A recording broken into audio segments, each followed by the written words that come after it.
یہ ایک اور پہلو بتا رہا ہوں. بعض وقت لوگ یہ سمجھتے ہیں کہ بھائی یہ غریبوں کو دینا، بھائی یہ مدرسے والوں کو. تو بھائی میں بولتا ہوں کہ بھائی آپ ایک سلم بستی میں لے جاؤ، تقسیم کر کے آ جاؤ. آپ کچھ کھانے میں بھی اڑائیں گے، کچھ شام میں جا کے دیکھو پینے میں بھی اڑائیں گے. کھانے میں بھی اڑائیں گے، رات میں جا کے دیکھے تو آپ پاکٹوں میں بھی اڑائیں گے. اچھا نہیں اڑائے سمجھو، دے دیے، کھا لیے، آگے کھا کے بچے بستی میں پھر رہے ہیں.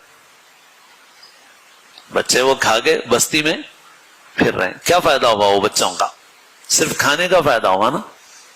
فرض کرو وہ ان بچوں کو ایک مدرسے میں لایا گیا اور وہاں پر 100 بچے رکھے گئے اور ان 100 بچوں کو 1 سال تک کھلایا گیا. لوگ کہیں کہیں کھلاتے ہیں تو فوٹو لیتے ہیں، ویڈیو لیتے ہیں، بہت بڑا کام کر رہا ہوں بولتے. تھیلے تقسیم کرے، راشن تقسیم کرے، دسترخوان بجا کے کھلائے، پارٹی کرے، فوٹو لیتے اتنا کھلائے بول کے. یہ 100 بچے سال بھر، سال میں 360 دن نہیں، چھٹیاں نکالے تو کم سے کم 250 دن تو کھاتے ہیں یہ بچے. تو یہ 250 دن تک 100 بچے روزانہ 3 وقت کا کھانا کھائیں اور پھر علم بھی حاصل ہو، ان کو تعلیم بھی حاصل ہو، ان کی سماجی سطح بلند ہو، ان کی ذہنی سطح بلند ہو. یہ بہت بڑے کمانے والے نہ بنے، تب بھی ان کے اندر دین آتا، علم آتا، شعور آتا، سمجھ آتی، ان کا لیول اونچا ہوتا. تو یہ 100 بچوں کو لے جا کے وہاں رکھ کے 250 دن کھلانا اور ان کو تعلیم دینا اچھا ہے یا بستی میں دے دینا اچھا ہے؟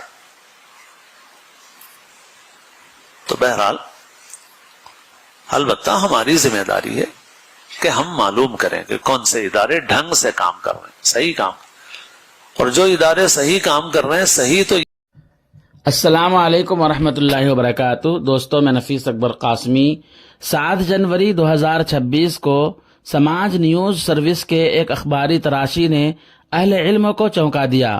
ہیڈنگ تھی نوح کے ختم بخاری اجلاس میں مولانا سعد صاحب کاندھلوی کا بیان. زکوٰۃ و صدقات کے اصل مصرف تعلیمی ادارے نہیں بلکہ فقراء و مساکین ہیں. یہ کوئی وقتی جملہ نہیں بلکہ ایک بالالتزام موقف ہے جسے حضرت ہر موقع پر، ہر مجمع میں، حتیٰ کہ 3 مرتبہ دہراتے ہیں تاکہ بات ذہن نشین ہو جائے.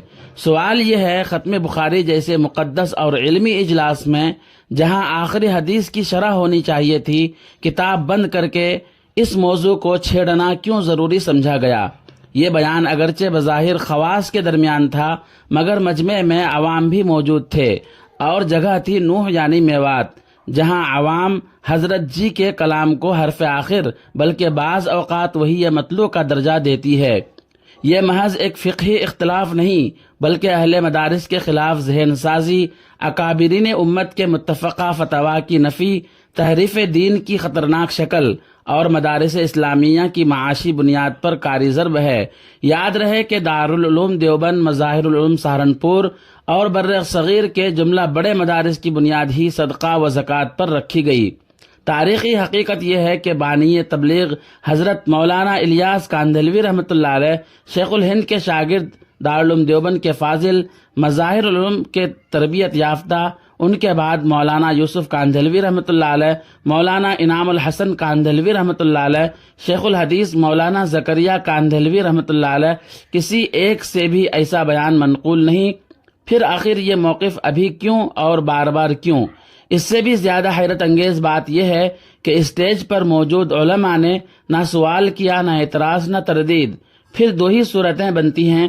نمبر 1، اگر علماء اس موقف سے متفق ہیں تو صاف اعلان کریں مدارس صدقہ و زکوٰۃ نہیں لیتے، آئندہ بھی نہیں لیں گے، اور عوام کو ہدایت دیں کہ مدارس کو زکوٰۃ نہ دی جائے. اگر یہ موقف غلط ہے تو پھر برموقع تردید کیوں نہیں کی گئی؟ کیا علماء کا منصب لا یخافون لومۃ لائم اب باقی نہیں رہا؟ واضح طور پر اصل یہ ہے کہ دعوت و تبلیغ کا میدان الگ ہے اور مسائل و فتاوی کا میدان الگ. یہی ہمارے اکابر بالخصوص حضرت تھانوی رحمۃ اللہ علیہ کا منہج تھا.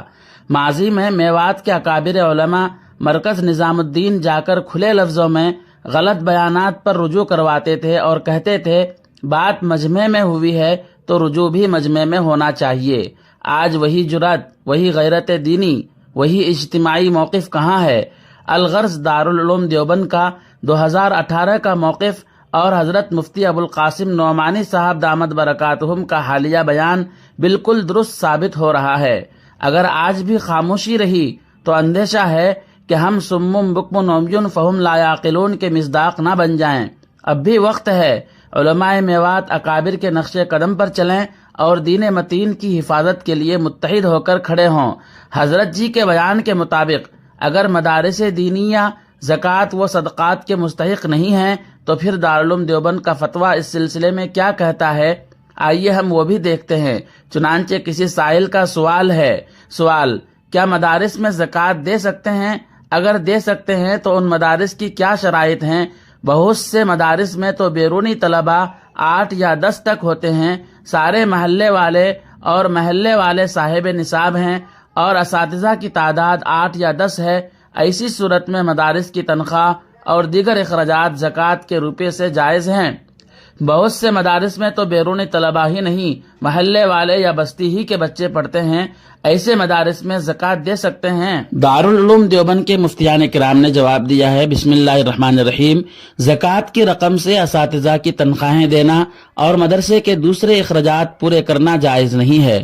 زکوٰۃ کی رقم غریب مستحقین زکوٰۃ مسلمان پر تملیکاً صرف کرنا ضروری ہے، لہٰذا جس مدرسے میں بیرونی غریب طلباء نہ ہوں جن کے کھانے وغیرہ میں زکوٰۃ کی رقم تملیکاً صرف کی جائے، ایسے مدرسے میں زکوٰۃ کی رقم دینا شرعاً جائز نہیں ہے۔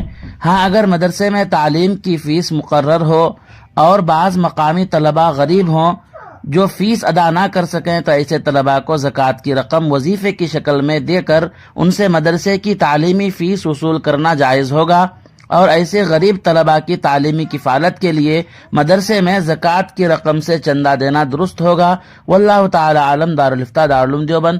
دوستو پھر ملتے ہیں جلدی ہی کسی نئی ویڈیو کے ساتھ۔ السلام علیکم ورحمۃ اللہ وبرکاتہ۔